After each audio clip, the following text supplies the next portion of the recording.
When Cameron shows up, it's like Mariano Rivera just walked out of the bullpen and Metallica's Enter Sandman is playing in the background. The dude is a closer. When you put in the time and dedication that Cameron does, he expects to succeed every time, no matter the odds.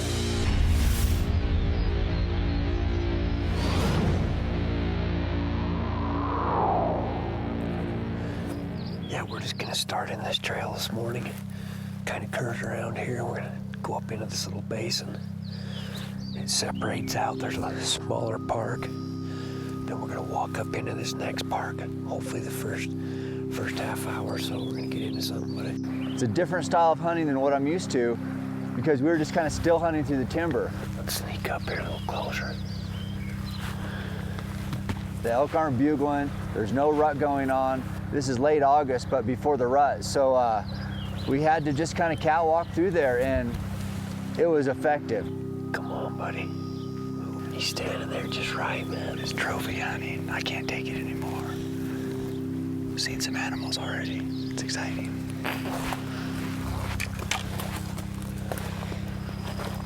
That's a different spike right there. Yeah. We had bulls. We were like the center of a bull universe. There was bulls going everywhere. There's your six right there, isn't it? It's full velvet. There's a big wallow right here, so we're in their living room. I mean, we could come across anything. We'll get right up here in this bluff right here. There'll be some elk. His style's a lot like mine because when he sees something, you make a plan and you attack it. I try to turn it into a predator, you know, and basically just do whatever I have to do to kill the animal, and he's probably the perfect example of it. You know how it is, dude. Just when you think it ain't gonna happen, it happens. Can't. I see him. I'm just gonna keep kind of cutting this way. Yeah, we're gonna run right into them. I just want to go slow. They're feeding right at us. Oh, right here, right here, right here.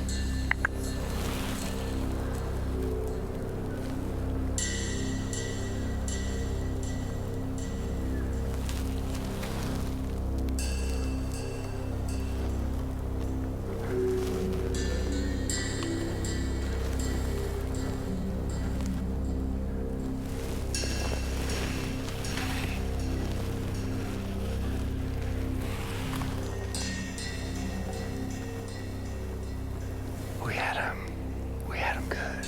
I mean, we had a couple bulls here. I mean, still, I wasn't seeing anything monster, but I won't lie. I think I would have shot the one we had, about 40 yards in the tree. I was kind of disappointed I didn't get it done. I mean, when I got a 6-point bull at 30 yards, I feel like I need to kill it. You're filing around. I don't know if they saw us or smelled us. That bull right there seen us. It's all right, though. It's part of the game. That's what it's all about right there. It was I had mixed emotions, but excited, definitely.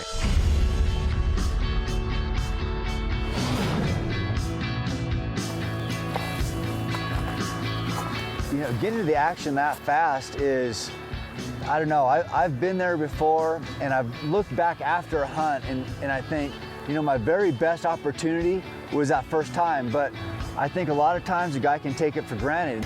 From here on up, it's a good spot. And think that, hey, it's gonna be like this for the entire hunt. I mean, there's no doubt I'm gonna kill.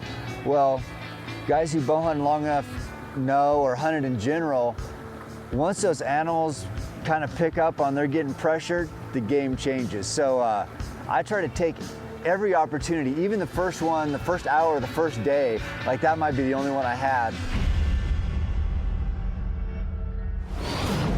Right there at the tree. Psst, Cameron. He's coming around you. Go ahead, buddy. He's coming down this hole right here.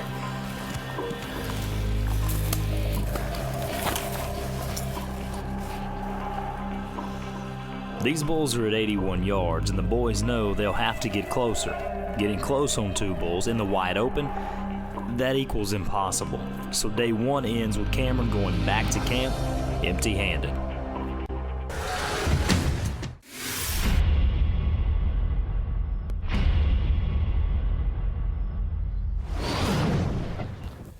just came up over this ridge here, and there's a water hole down here about 300 yards.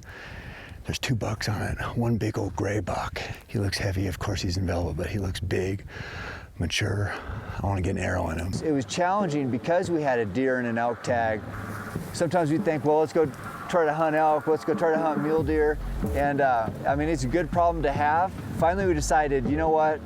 Mule deer, they're out, full velvet. Let's go and focus on mule deer and see what happens. Buck's down there right at the water, 127 yards away. You know, he's gonna come right below us here and bed in the brush over here to our left. So as long as the wind doesn't give us up, we stand a pretty good chance if we don't screw up. Go right there.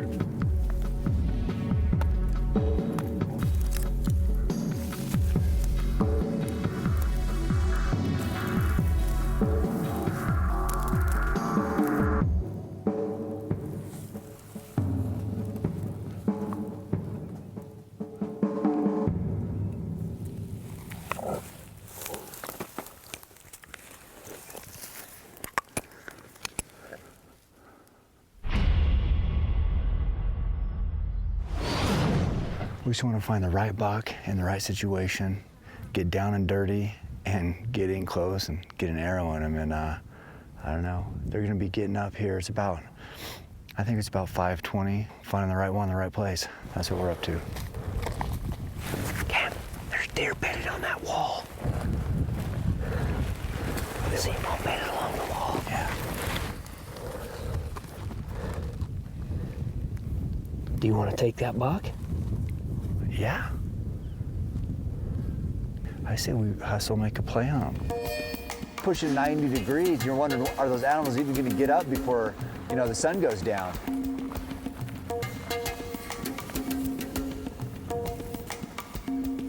Down the hill in the sage, a nice 4-point deer, and he was bedded down kind of in the middle of a flat. It's 96 right now. His head is buried. I know I can get right on him. Wow. I take off my boots, get down there in stocking feet. If you got a animal with his head buried where it can't see, and you got the wind good like we did coming up that hill, you need to jump on that.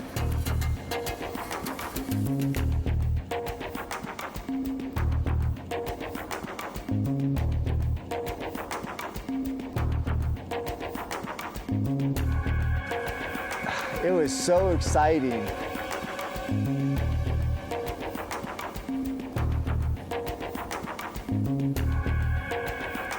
This guy has no idea what's about to happen. I get down there, throw my rangefinder up, boom, and we're talking single digits, 9 yards. Looked around, found a rock, nice sized rock. I'm like, I'm gonna do it. So I readied my bow, boom, threw that rock.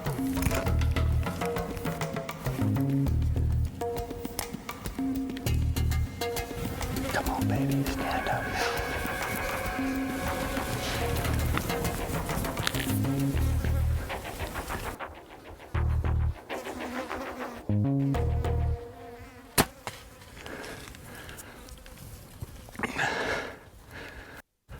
Yes, sir.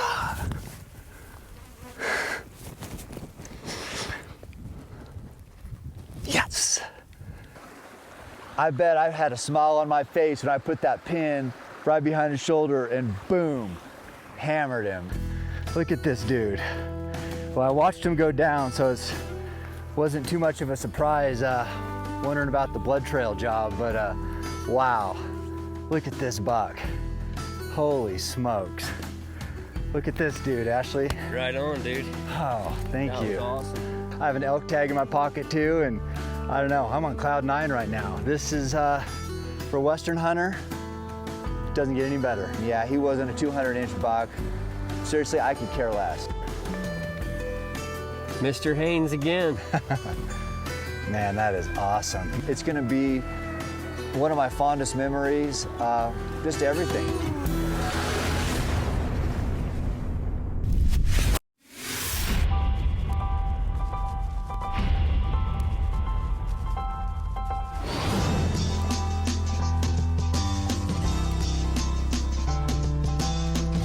day 3 broke and I had high hopes. Bow hunting is a challenge unto itself and very steep odds, you know. Success rate with the bow is 10%, so that means 90% of the guys are gonna fail. This hunt in particular, even I think made that a little more difficult because it was early. The bulls actually were still in velvet, some of them, so they're a long way from rutting, which is really the Achilles heel of bull elk. You can call them in with bow hunting. That's why guys bow hunt, because they can call those bulls into bow range, and that's a big draw. What's gonna happen here? Just takes one chance. Hey, didn't you say you were some kind of Iron Man here? What do you want to do? You want to run? Huh? You want to race up that hill? How far up that hill? I had an elk tag in my pocket, and there's no way I'd be happy leaving with that tag unpunched, because my goal, what I think about every day of the year, is killing a bull elk. So, I mean, I wanted to make it happen. It just seemed like between the domestic cows, making noise, unstable winds, I mean, nothing went right on day 3. I don't know what the deal is, but it's just not happening so far.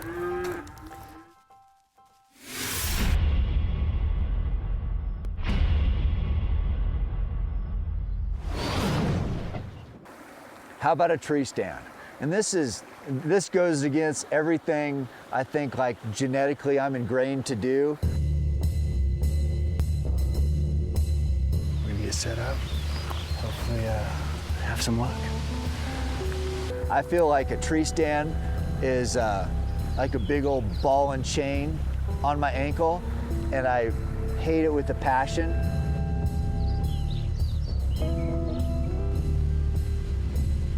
What the heck am I doing in a tree stand for elk? This has got to be the worst decision I've ever made.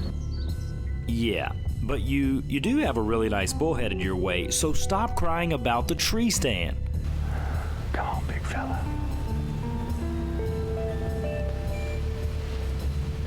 Oh, good. That means he's gonna pop over on one of these closer ones. He's gonna circle around those trees and pop in close. At a distance I shoot every day, and I can't tell you why exactly I didn't take the shot. You know, this right here, it's really hard to stay calm in a moment like this, because this is it. I mean, there's a crescendo of adrenaline. He's like a big 3D target out there. And he's at a range I'm really comfortable with, but I just believe he's gonna come in here to these wallows. And that's a shot everybody dreams of right there, broadside, looking the other way.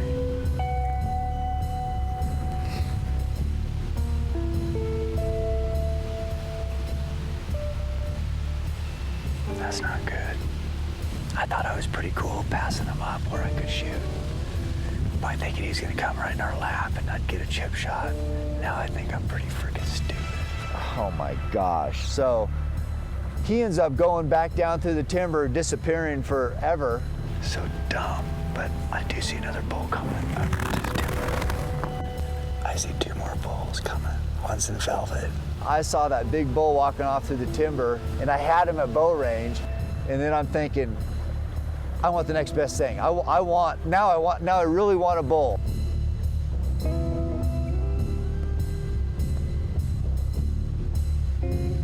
These bulls come up the hill.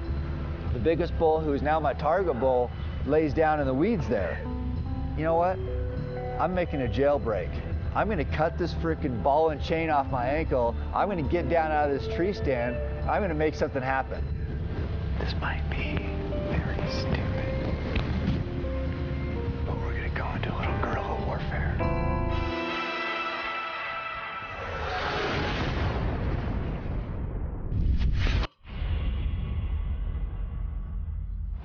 So we left off with Cameron Haynes in a tree stand hunting elk. He has 2 small bulls about $150 out, and the bull Cameron wants is bedded right at 90 yards away. Now, I've got to give the guy credit. He lasted a lot longer than I thought he would in this tree stand. Now he's off to the races. Let's see how this thing shakes out. So I'm hustling. I'm trying not to make any noise. I'm trying to be a smart hunter, but I know that, that window of opportunity is closing quickly.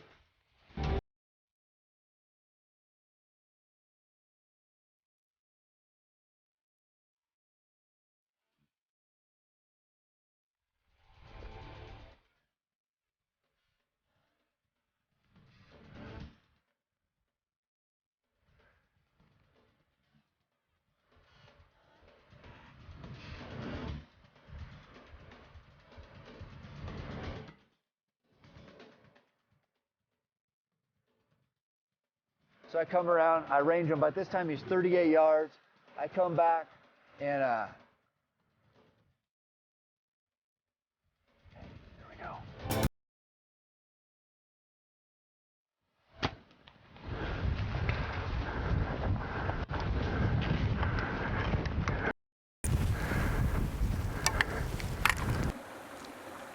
That's what all the practice is about right there. That's why you shoot every single day of the year. See his hide. There's no mistaking elk hide. Oh man, that's a sweet sight. Ah. Oh, look at this guy. Whew. Oh my gosh. Look at this guy. What a nice bull. Oh my. Oh. He just stripped. You can see he's pretty white still.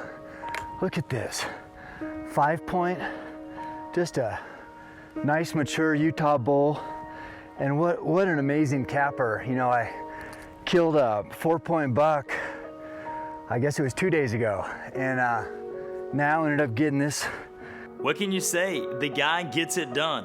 Who gets away with climbing down out of a tree stand with an elk in plain sight and can still close the deal? Yeah, that would be Cameron Haynes. Congrats, Cam, on 2 great animals. The man got his elk and he got his deer. Totally awesome. Hey everybody, I want to remind you to go to rmef.org to find out how you can become a member of Team Elk. And don't forget one very important fact: hunting is conservation. Doing it my way, I guess. Throwing the rock, getting out of the tree stand, and sometimes it works, sometimes it doesn't. This time I got lucky.